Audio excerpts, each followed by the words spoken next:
بسم اللہ الرحمن الرحیم۔ السلام علیکم ناظرین۔ آپ نے عام طور پر سنا ہوگا اور عام آدمی عام شہری بھی یہ شکایت کرتا ہوا نظر آتا ہے کہ دیوانی مقدمات التوا کا شکار ہوتے ہیں، ان میں طوالت ہوتی ہے۔ تو ناظرین کرام، آج ہم کوشش کریں گے کہ آپ کے ساتھ یہ بات شیئر کی جائے کہ اس شکایت پر کیسے قابو پایا جا سکتا ہے۔ تو اس سلسلے میں جو قانونی اصلاحات یا لیگل ریفارمز کی جانی ضروری ہیں، ان میں بنیادی طور پر جس چیز کی ضرورت ہے وہ ہے ایک کانٹریکٹ کی اتھینٹسٹی کو کیسے بہتر بنایا جائے، اور ایک معاہدہ یعنی ایک جو کانٹریکٹ ہوتا ہے اس کی اس کو کیسے مستند بنایا جائے۔ ناظرین کرام، جیسا کہ آپ جانتے ہیں کہ ہمارے جو دیوانی مقدمات ہیں ان میں بیشتر مقدمات جو ہیں ان کی بنیاد معاہدہ ہوتا ہے، یعنی کانٹریکٹ۔ بغیر اس بحث میں پڑے، کیونکہ ہمارے ناظرین عام طور پر یہ جو سننے والے ہمارے، وہ اس بات سے ان کو کوئی غرض نہیں کہ معاہدے میں یا ایگریمنٹ میں یا کانٹریکٹ میں یا ایگریمنٹ میں کیا فرق ہے۔ لیکن ایک چیز جو دیکھنے میں آئی ہے وہ یہ ہے کہ چونکہ یہ معاہدہ جو ہوتا ہے یہ دیوانی مقدمات کی بنیاد ہوتا ہے، اور زیادہ تر مقدمات جو ہیں وہ معاہدے کی بنیاد پر دائر کیے جاتے ہیں، لہٰذا ضرورت اس بات کی ہے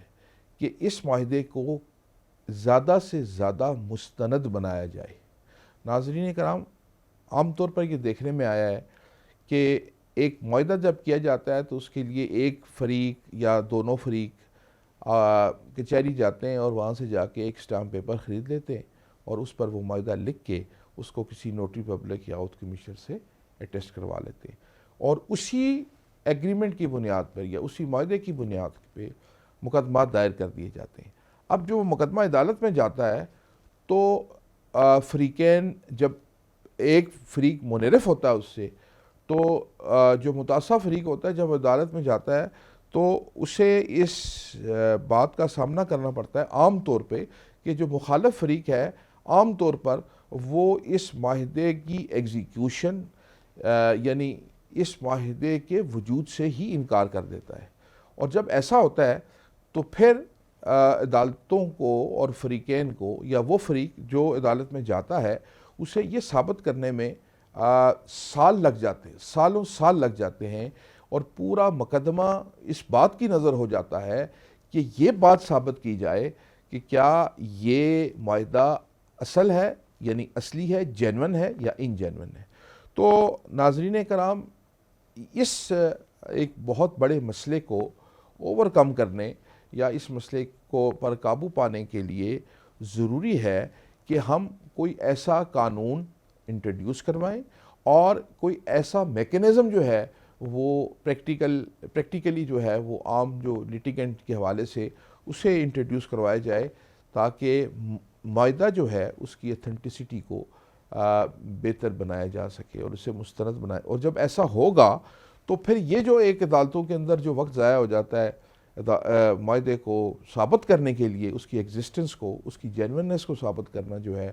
اس کے اوپر جو وقت ضائع ہوتا ہے، تو یہ وقت عدالتوں کا ضائع نہیں ہوگا اور لوگوں کو جلد انصاف ملے گا۔ اب سوال یہ پیدا ہوتا ہے کہ یہ کیسے کیا جائے۔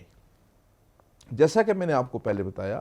کہ عام طور پر جو ایک معاہدہ ہوتا ہے اس کو لکھنے میں، اس کو اٹیسٹ کرنے میں کوئی زیادہ سیریس جو ہے وہ ایفرٹس نہیں ہوتی، اور یہی وجہ ہے کہ پھر یہ بعد میں مقدمے بازی کا سبب بھی بنتا ہے۔ تو اس کے لیے جو طریقہ کار اختیار کیا جا سکتا ہے وہ یہ کہ اس معاہدے یا کانٹریکٹ کی رجسٹریشن کے لیے کوئی ایسی اتھارٹی ہر ضلع میں بنا دی جائے، کیونکہ نارملی جو کانٹریکٹس ہوتے ہیں، ہر کانٹریکٹ کا رجسٹر ہونا جو ہے وہ قانون میں، یعنی اگر جب کوئی فریق عدالت میں جاتا ہے تو ضروری نہیں ہے کہ کوئی معاہدہ جو ہے وہ رجسٹر ہو، تو لازمی طور پر کسی بھی معاہدے کو رجسٹر ہونا جو ہے وہ ضروری قرار دیا جائے، اور اگر کوئی معاہدہ رجسٹرڈ نہیں ہوگا تو اس معاہدے کی بنیاد پر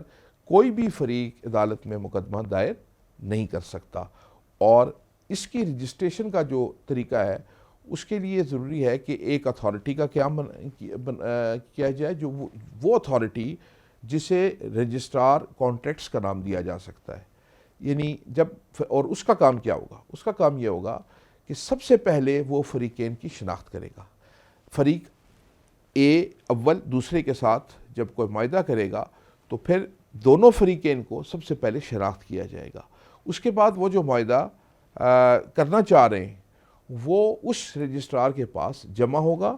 رجسٹرار صاحب جو ہیں وہ اس کی جو کنٹینٹس ہیں ان کو دیکھیں گے اور یہ اس بات کو یقینی بنائیں گے کہ یہ معاہدہ جو ہے یہ کوئی قانونی معاہدہ ہے. اور جب ایسا ہو جائے گا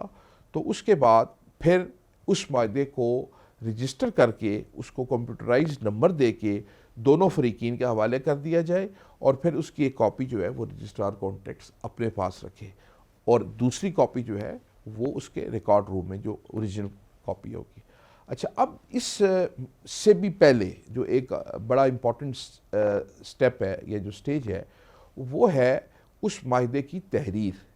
اب یہ ممکن شاید نہ ہو اس اتھارٹی کے لیے یا اس آفیشل کے لیے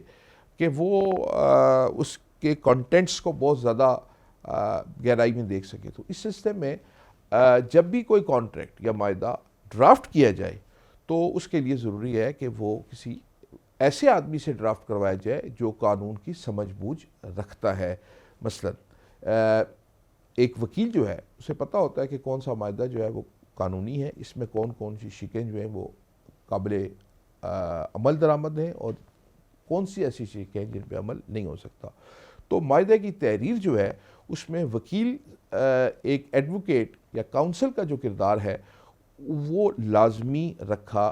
جائے. اور اس کے بعد پھر جب وہ معاہدہ رجسٹرار کے پاس پیش ہو تو اس کی رجسٹریشن ہو اور اس رجسٹریشن کے بعد پھر اس بات کو کسی صورت بھی عدالت میں نہ مانا جائے کہ یہ معاہدہ جو ہے یہ جینون ہے یہ یا انجینون ہے. تو جب ایک معاہدہ ہو جائے تو اس معاہدے کی اتھینٹسٹی، اس معاہدے کی جو ایک اس کے مستند ہونے کو یقینی بنایا جائے. ناظرین کرام، ہم اپنے اس موضوع کو آئندہ آنے والے جو پروگرام ہیں ان کے اندر اس کو جاری رکھیں گے. یہ محض ایک حصہ تھا یا ایک آئیڈیا تھا یا ایک سلوشن تھا، اور جیسا کہ آپ جانتے ہیں کہ ہمارے اس پروگرام کا موضوع قوانین میں اصلاح یا اصلاحات یا لیگل ریفارمز ہے. تو یہ اس جانب ایک ہماری اس پروگرام میں ایک ڈسکشن کا یا آپ کے ساتھ ایک جو اس کا ایک پہلو ہے وہ آج ہم نے شیئر کیا ہے. ہم اس پر مزید بات کریں گے کیونکہ معاہدے کی اہمیت دیوانی مقدمات میں اس کی جو اہمیت ہے وہ ایک سینٹرل اور اس کا جو نیوکلس ہے ایک مقدمے کا وہ دیوانی مقدمے کا وہ ایک معاہدہ ہوتا ہے. تو اس پر ہم مزید بھی بات کریں گے اور کوشش کریں گے کہ کچھ ایسی باتیں آپ کے ساتھ شیئر کی جائے جس سے عام آدمی جو ہے اس کی جو تکالیف ہیں یا جن مسائل کا سامنا اسے عدالتوں میں کرنا پڑتا ہے اس کے مسائل میں، اس کی میزریز میں، اس کی پریشانیوں میں کمی واقع ہو اور ہمارا عدالتی نظام جو ہے اور ہمارا قانون جو ہے یا قانون کی جو ترامیم ہیں یا اس کے اندر جو ریفارمز ہیں ان کو انٹروڈیوس کروایا جائے جس سے ایک عام آدمی کو فائدہ ہو. انشاءاللہ ہم آئندہ آنے والے پروگراموں میں اس سلسلے کو جاری رکھیں گے.